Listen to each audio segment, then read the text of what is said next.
नमस्ते जी। आइए आज की चर्चा को प्रारंभ करते हैं।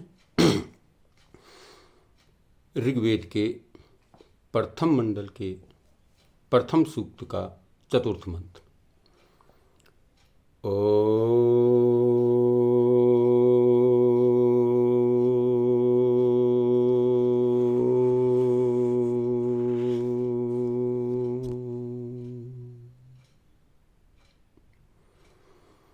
अग्नेयं यज्ञमध्वरं विश्वतः परिभूरसि स इद्देवेषु गच्छति।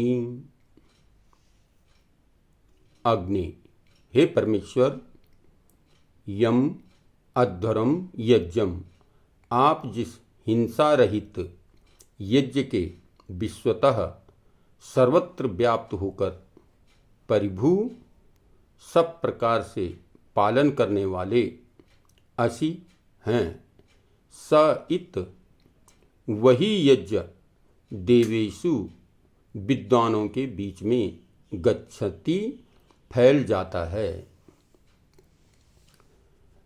तो बड़ी ही मार्मिक चर्चा इस मंत्र में है, हमको समझना चाहिए।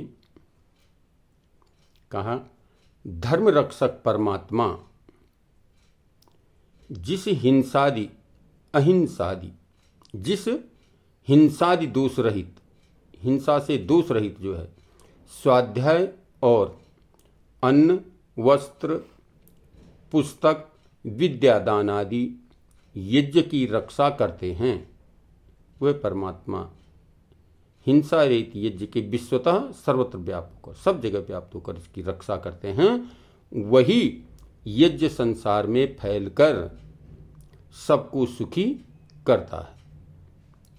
इस वैदिक उपदेश से निश्चय हुआ कि जो हिंसक लोग गौ, घोड़ा, बकरी आदि उपकारक और अहिंसक पशुओं को मारकर उसकी चर्बी और मांस से यज्ञ का नाम लेकर होम करते व खाते हैं, यह सब उन हत्यारे याजिक लोगों की स्व यानी अपनी कपोल कल्पित व्यवस्था है।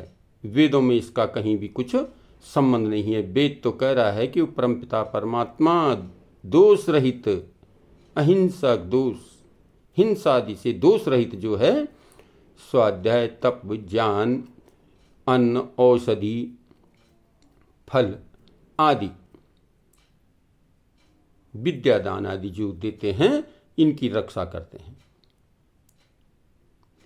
तो ये मनुष्यों ने केवल अपने स्वार्थवश ये व्यवस्था बना दी कि पशुओं की मार करके जो है होम करने से वह प्राणी स्वर्ग को जाता है, और अपने भोजन के लिए, अपने खाने के लिए, अपनी जिह्वा की लालच के लिए उन्होंने जो है इस प्रकार के कर्म करने प्रारंभ कर दिए।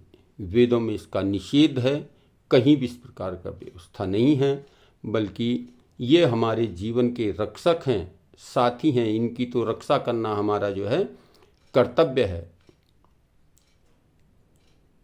गौ को माता इसीलिए कहते हैं कि जब बालक जन्म लेता है और किसी कारणवश माता के स्तन से उसको दूध प्राप्त नहीं होता, तो तुरंत उसको जो है गौ के दूध से जो है जीवन दिया जाता है। ठीक इसी प्रकार से बकरी है, बकरी के दूध से भी जीवन प्राप्त होता है।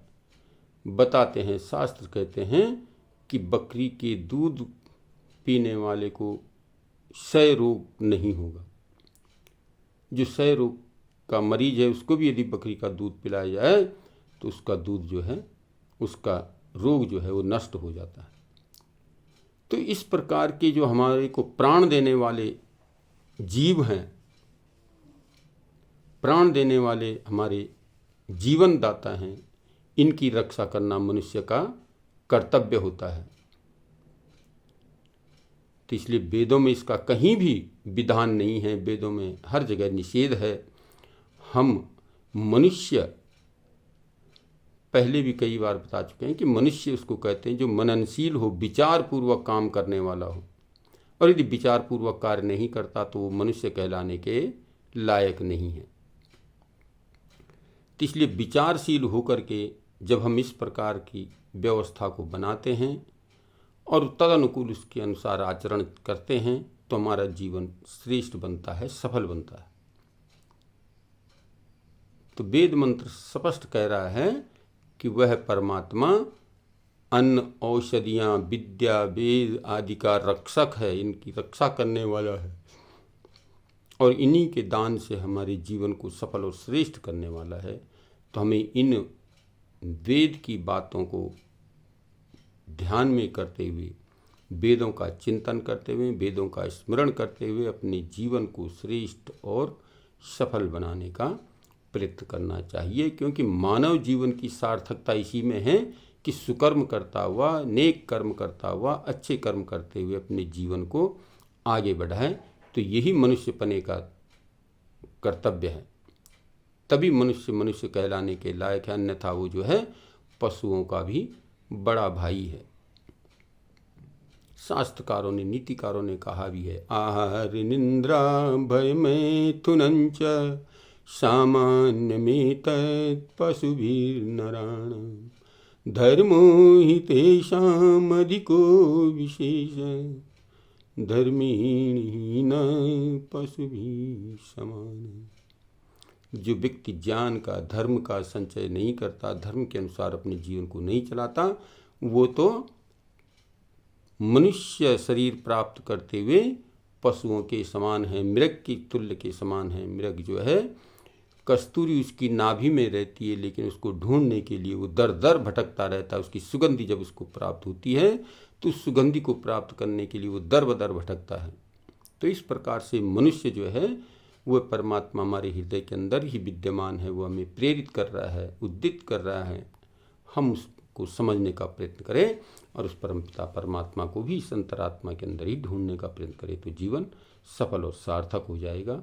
तो आइए आज की चर्चा को यहीं पर विरमित करते हैं। ओम शांति।